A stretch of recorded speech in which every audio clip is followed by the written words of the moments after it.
Hello, my name is Herschel Wilson, and I serve as the president of the newly formed Gonave Honeybee Association. Welcome to our website that has been created for this project. I'm extremely excited to discuss this project with you and tell you how it actually came to be formed.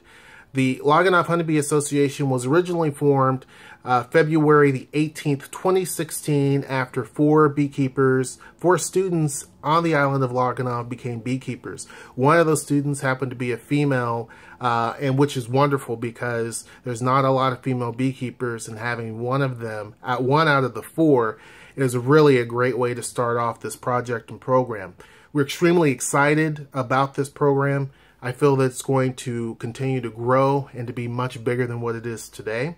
This association was formed so that beekeepers can actually have a resource to where they can collaborate together, learn best practices, form better decisions, and pretty much express themselves in a way that makes it very fluid.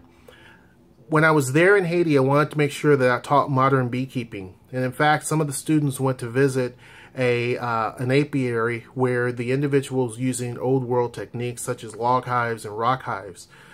While that works very successfully for this local beekeeper, and part of the problem is that you're not able to look at some of the diseases that could form within a hive, and you also could be damaging the hive as you extract honey because you could be possibly disturbing the brood section of the hive. So we wanted to make sure that the students understood both aspects, the old world perspective and then the new modern techniques of beekeeping, which is what we were teaching, what I taught. So modern beekeeping is what we're going to pretty much sit with.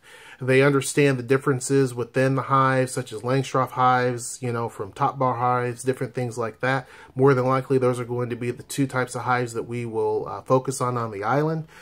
But these individuals now know how to manipulate a hive. They know the basics of beekeeping. They know a little bit about queen rearing. And when I go back there again, we're going to talk more about harvesting and advertising of honey and the different uses for wax and things like this. So these individuals have been tremendous.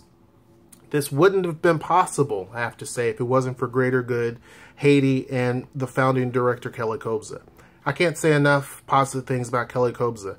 Her program is wonderful in terms of just teaching the students and educating them, but also she's doing things that involve the community. There were things that went well above and beyond just the school aspect. I was there and I got to see a dance routine that was done. These aren't students. These are people from the community.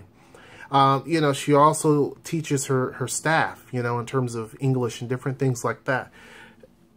So it made sense to have someone like Kelly Kobza. I see her as a visionary because we have similar views in terms of what we would like to see accomplished with the Haitian people, and education is one of them, and teaching beekeeping is a way for the locals to actually have an economic impact. A beekeeper is a small business owner in many respects, and small businesses is what drives the economy. Agriculture is that first step of driving the economy. So we're hoping that with beekeeping, we can actually expand further and include different industries with that.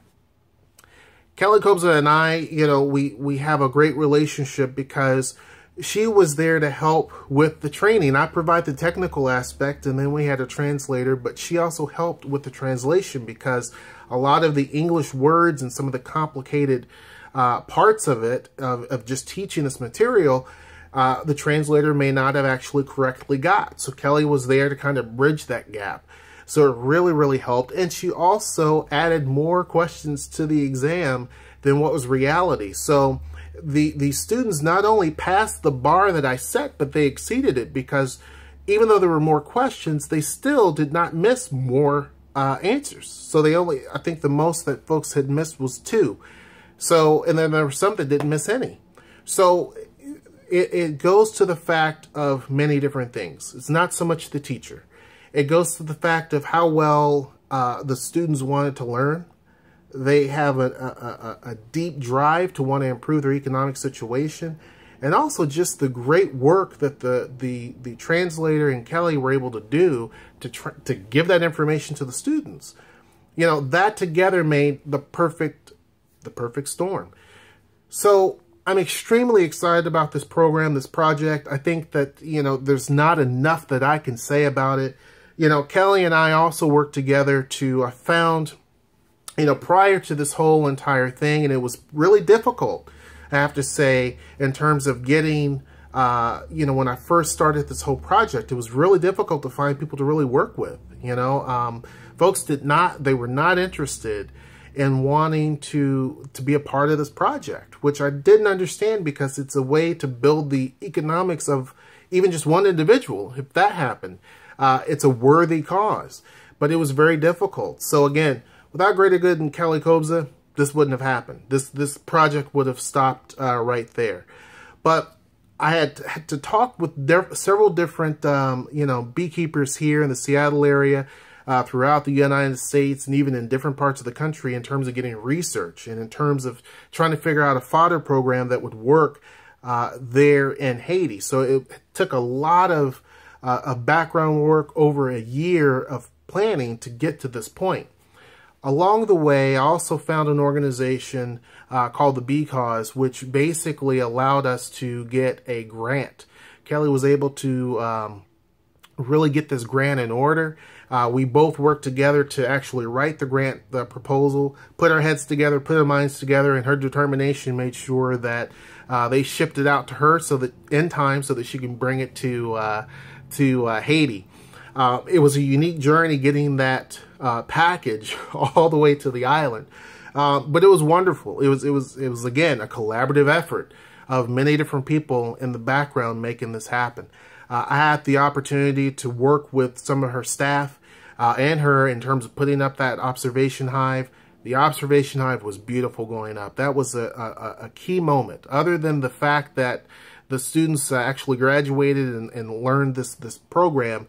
Seeing that observation hive go up was a beautiful moment. It was, to my understanding, the only observation hive on the island, and possibly the only observation hive in Haiti.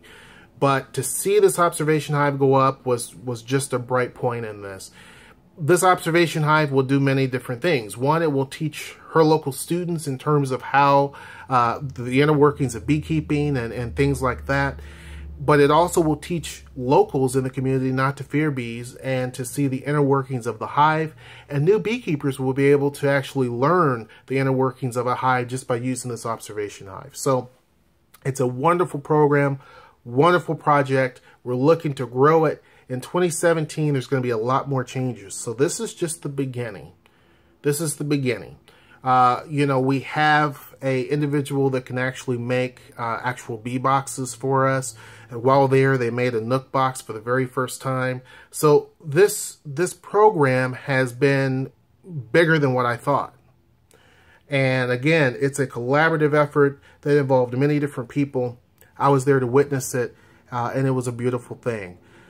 Look to this page for more information as time goes on. We're going to be adding different things to this, but we wanted to bring this out and get this webpage started in March of 2016 so that you can actually see the progress as we grow. I thank you so much for your time, and we will see you. Take care.